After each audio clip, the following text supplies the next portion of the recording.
How you guys doing out there? My name is Kyle, and today we're going to be talking about Spider-Man Homecoming, which is directed by Jon Watts, and now stars Tom Holland as the titular character. The movie takes place a few months after the events of Civil War, as Peter Parker, of course played by Tom Holland, is struggling to maintain an ordinary high school life, as well as being the web-swinging crime fighter we all know and love, only this time it's under the wing of Tony Stark. He's trying his best to prove himself so he can one day be an Avenger, and he firmly believes he has that chance once the Vulture, played by Michael Keaton, rises. Now before I discuss my thoughts on Spider-Man Homecoming, I want to talk about my thoughts on the previous Spider-Man films, as well as the character himself. I love Spider-Man. He is my favorite superhero of all time. As a kid, I loved Sam Raimi's Spider-Man movies. I watched them religiously, so I do have quite a bit of bias for those films. I love the first movie. It's a bit corny and dated, but I still really enjoy the hell out of it. Spider-Man 2, honestly guys, is still one of my favorite movies. I have seen it more times than I care to mention. I absolutely love it. It's one of the few movies that, for me, is just as great as it was when I was a kid. Spider-Man 3, it's okay. It's got some great action sequences. It has some pretty good character moments throughout. But it definitely has its bad moments. It has its bad scenes, like Peter dancing. Then, of course, we have the two Amazing Spider-Man films, which I hated. I didn't enjoy those movies really at all. In all honesty, those movies were not movies. They were products. They felt like 2-hour-long commercials trying to set up 5 different sequels and a Sinister Six movie, and for me, neither of them worked. So going into Spider-Man Homecoming, I honestly was not excited for this movie, really at all. The poster I thought was okay, but the trailers to me just looked very weak. They didn't get me pumped for it, really. So I went into this movie with very low expectations, and honestly guys, Spider-Man Homecoming is way better than I ever expected it to be. This movie consistently entertained me. I was so happy with just how much fun this movie was. I had a great time. What Spider-Man Homecoming had to offer was a really good script. The script in this movie is great. It's fun, it's witty, it's very lighthearted in the vein of a John Hughes movie. I really appreciated that because it gave the movie a different feel than any other Spider-Man film we've been accustomed to. The movie really does focus on Peter Parker as a high schooler and having to deal with high school life. It was not just another origin story.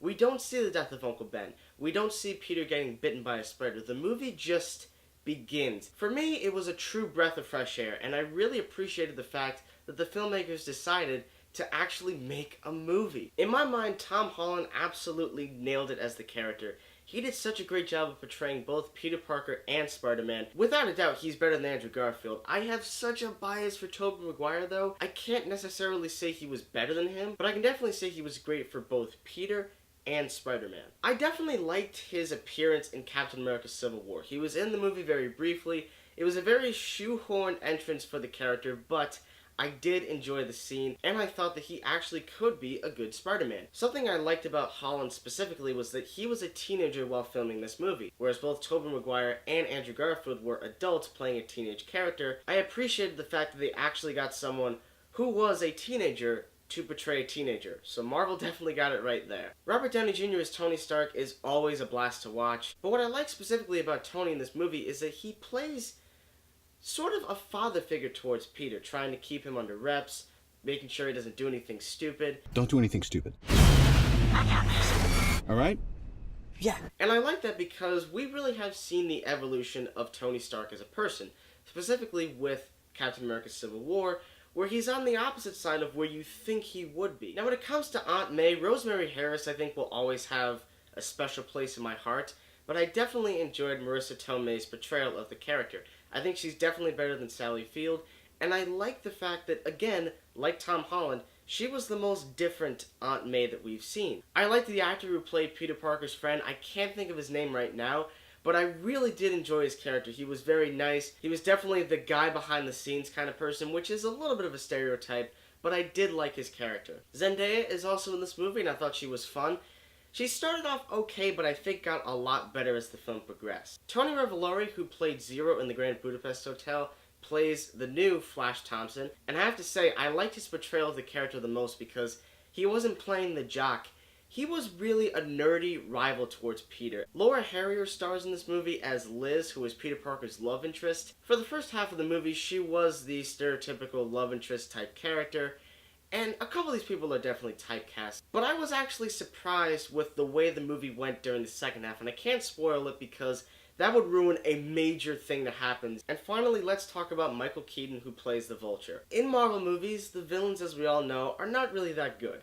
Loki, to me, is easily, by far, the best villain we've ever had. But in my mind, Michael Keaton is my second favorite MCU villain as of right now. And not only that, but I firmly believe that his character is the most relatable villain we've ever had in the Marvel Cinematic Universe. I say this because instead of being someone who wanted the whole world domination plot or trying to blow up everything, he was a simple businessman who became an arms dealer, who did what he did in order to protect his family and make enough money so he can support his family. And for a lot of people, that's an extremely relatable person. Now, he's definitely evil. He is a villain without a doubt. But you can understand what he's going for. Now, like I said before, what I enjoyed most about Spider-Man Homecoming was that it was more of a high school movie than a superhero movie. It really felt like a teen comedy in the vein of a John Hughes movie. And for me, that absolutely worked. Spider-Man Homecoming was actually hilarious. In fact, this might be the funniest movie I have seen all year. The audience in my theater was laughing so hard that I missed a considerable amount of dialogue. It was that funny. My sides were actually hurting because I was laughing so hard. And without giving anything away, this movie has quite possibly my favorite conclusion to any Spider-Man movie. It was really well done. Guys, I need to reiterate, this movie consistently entertained me. I had a lot of fun watching Spider-Man Homecoming, but it was not a perfect movie, so let's talk about my flaws with it. I did enjoy the score used in this movie. However, Danny Elfman's score, I believe, will always reign supreme. His is and always will be the best in my mind. The action sequences in this movie were fun, nothing to necessarily write home about, but they were definitely entertaining to watch. I think the biggest problem was the actual suit that Spider-Man wears. With or without CGI, the suit always looked very artificial to me. I do believe while the movie was briskly paced, it had a few slow moments, particularly throughout the second act, and at the very beginning of the movie. I also do believe that some of the characters in the movie should have had more development, particularly Laura Harrier's character. I think another problem I have with it, and it's something that took me a lot longer to think about, was that the stakes weren't necessarily high in this movie.